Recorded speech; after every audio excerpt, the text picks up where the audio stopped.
Bapak Ibu, dalam penginjilan, ya, kita lihat dalam surat Paulus 1 Korintus pasal 9 ayat 18.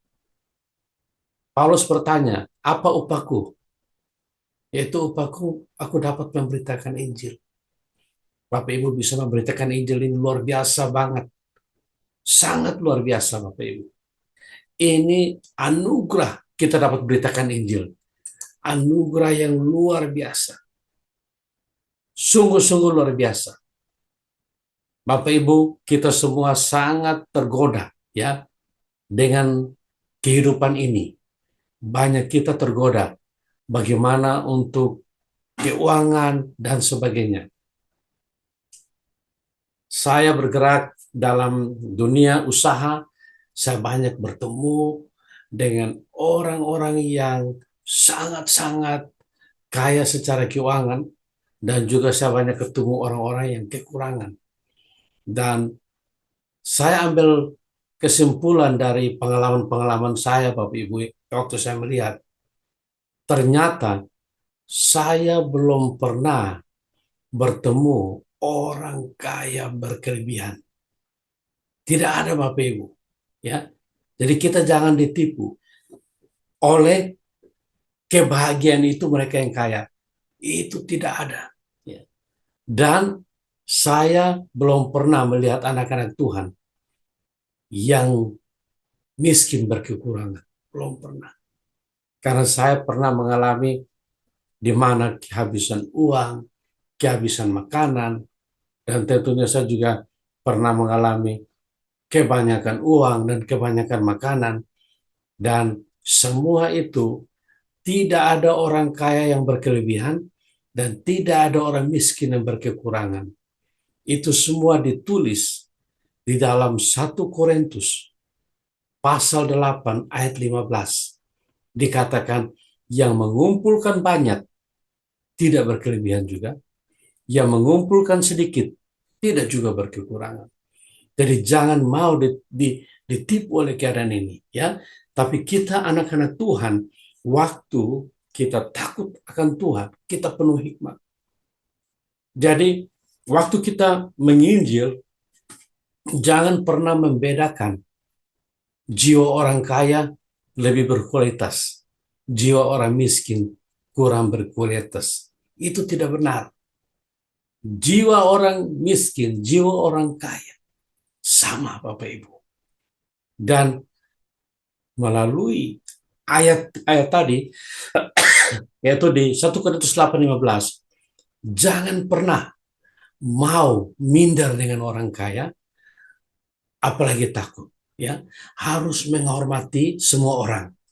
Orang kaya, orang miskin kita menghormati. Dan jangan pernah berharap pada manusia. Harapan kita pada Tuhan. Saudara, waktu takut akan Tuhan adalah sumber hikmat itu sendiri. Kita dapat memiliki hikmat. Saudara mau berkelebihan itu mudah. Mudah. Asal mulai hari ini, saudara paham akan kebenaran firman Tuhan. Dan waktu kita beritakan Injil Bapak Ibu, ya. Mengapa saya tadi disaksikan istri saya terus menginjil dan akan selamanya menginjil? Mengapa? Karena saya paham benar siapa diri saya, siapa diri saudara. Saudara dan saya punya otoritas yang luar biasa. Punya otoritas yang luar biasa. Saya sudah sering ya menginjil dengan pemimpin-pemimpin agama. Semua agama yang pemimpin-pemimpinnya. Saya sering ketemu mereka. Dan saya tahu nggak ada apa-apanya mereka. Nggak ada apa-apanya. Ini saya bicara dari sumber hati saya paling dalam. Karena saya berhadapan dengan mereka. Dan waktu kita tahu diri kita tidak mungkin disuruh menginjil tanpa otoritas, tanpa kuasa, tanpa wibawa, tanpa pakaian kebesaran Allah. Itu tidak mungkin, Bapak Ibu. Ya, persoalannya kita semua sudah dikasih otoritas begitu luar biasa. Tetapi kita semua tidak mengerti akan otoritas ini, tidak paham. Kita buta, ya. Kita kadang-kadang itu banyak ketakutan, banyak kekhawatiran, dan memang benar pada akhirnya benar umatku binasa karena kurangnya pengetahuan, pengetahuan akan kebenaran, akan pengenalan akan Allah. Di Hosea pasal 4 ayat 6. Banyak anak-anak Tuhan kurang pengetahuan, ya. Dan waktu saudara paham akan otoritas ini, saudara akan mengobrak-abrik bangsa-bangsa, menjungkir balikan bangsa-bangsa. Semua orang yang kita temui, kita dapat beritakan Injil. Saya baru punya cerita barusan ini, ada seorang yang kontraktor, dia bagian cat rumah. Kebetulan ada satu rumah kami perlu dicat, saya minta dia tolong kerja, suami istri. Dan dia minta bayaran, saya bilang, oh ya nanti saya antar uangnya. Dan akhirnya saya juga sibuk, akhirnya dia telepon malam-malam, dia bilang, Vincent, kamu belum antar uangnya? Oh, saya bilang, nggak apa-apa, saya datang.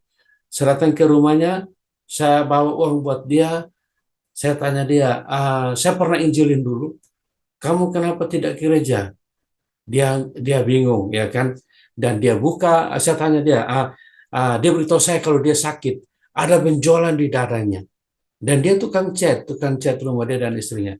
Dan saya doakan dia, dan saya beritahu, kamu sudah berapa puluh tahun berusaha bekerja, cari uang. Dia sudah 40 tahun jadi kontraktor. Saya bilang, kamu cari uang, kapan hidupmu untuk Tuhan? Dan saya berkata kepada dia, ini saya berjumpa dengan dia hari Jumat malam. Saya bilang, minggu ini saya harus ketemu kamu di gereja. Saya bicara dengan otoritas. Dan istrinya di dalam.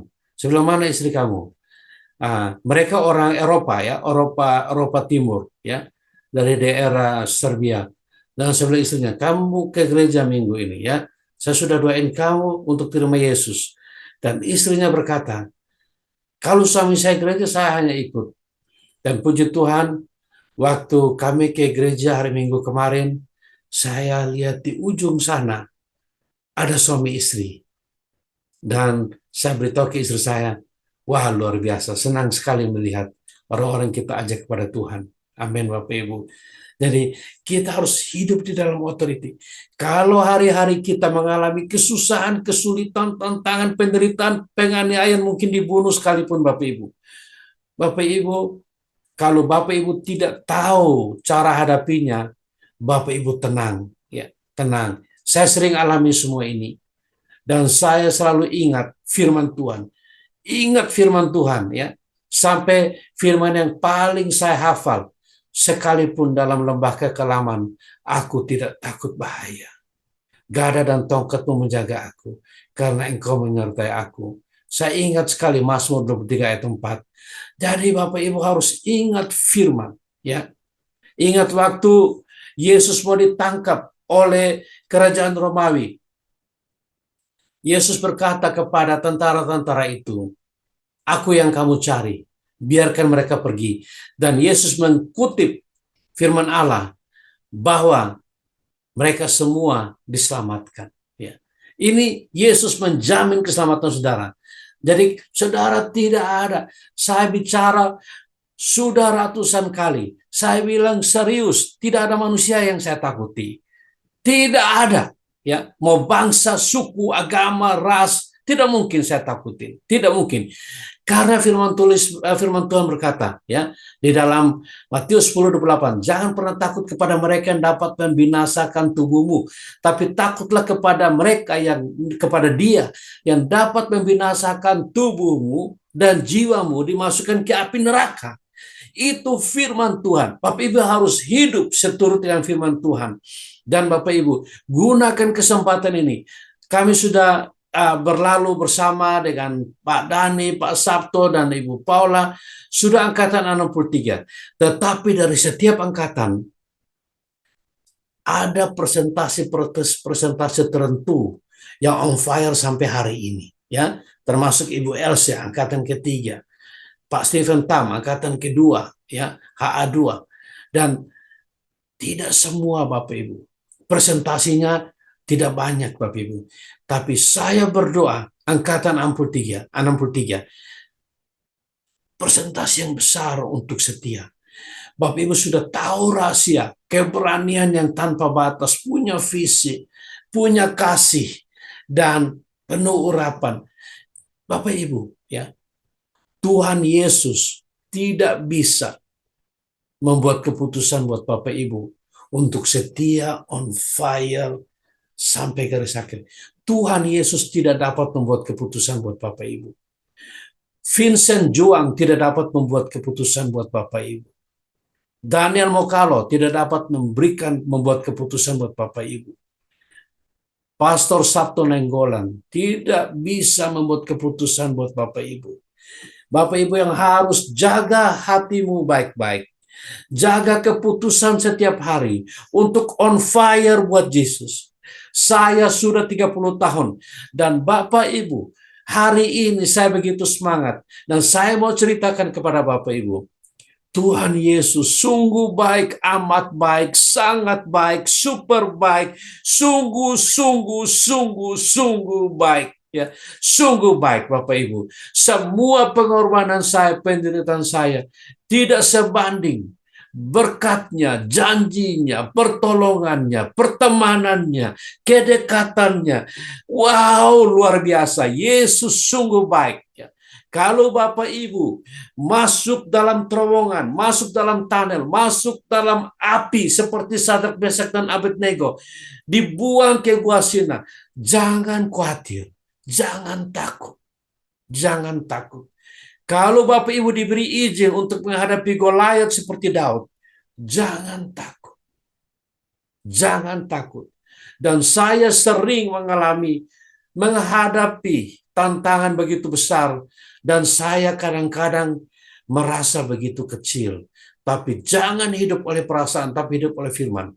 Dalam keadaan begitu pun, saya sangat yakin saya jauh lebih dari pemenang. Mengapa? Karena di dalam kelemahanku, aku sungguh amat kuat, super kuat. Karena Dia yang bersamaku lebih besar dari lawan-lawanku. Ini semua pengalaman pribadi kita dengan Tuhan Yesus. Dan semakin kita beritakan Injil, semakin saudara melihat how beautiful kerajaan Allah, Tuhan kita Yesus Kristus. Dan saudara mengalami kedekatan secara supernatural. Tadi ada saudara kita Pak Amin, saya lihat dia sudah tidak ada. Dia punya karunia yang lain, Bapak Ibu punya karunia yang lain, saya juga punya karunia-karunia yang lain. Semua karunia-karunia kita, Ibu Heliana juga punya karunia yang lain. Pak Dani, Pastor Sabto, kita punya karunia-karunia. Karunia-karunia ini akan terdevelop dengan sangat maksimal waktu kita beritakan Injil. Kita pergi beritakan Injil. Karunia terdevelop kalau terpakai, ya. Kamu tidak pernah pakai penginjilan, tidak ada karunia yang terdevelop. Jadi semua karunia untuk penginjilan, Roh Kudus untuk penginjilan. Saudara jangan ketipu. Jangan pikir saudara yang berdiri di panggung depan nyanyi-nyanyi hari Minggu, saudara bukan penginjilan itu. Khotbah-khotbah di mimbar bukan penginjilan itu. Itu kita hargai, ya, kita perlu berkumpul ini. Saya tidak menganggap kecil, tapi Bapak Ibu, hati Yesus untuk pergi menjangkau yang terhilang.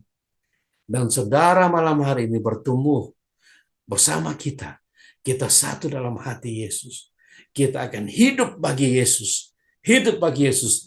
Dan kita mau lihat di dalam angkatan kita, setiap lutut bertelut. Setiap lidah mengaku Yesus Kristus adalah Tuhan. Saya yang menentukan. Saudara yang menentukan. Saudara yang menentukan. Dunia mau ke kanan atau ke kiri, ya.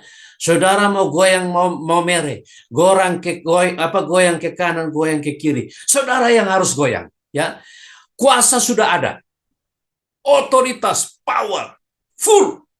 Amin. Apa yang saya ikat di bumi, surga ikat. Apa yang saya lepaskan di bumi, surga lepas. So powerful. So powerful. Tuhan Yesus memberkati. Amin.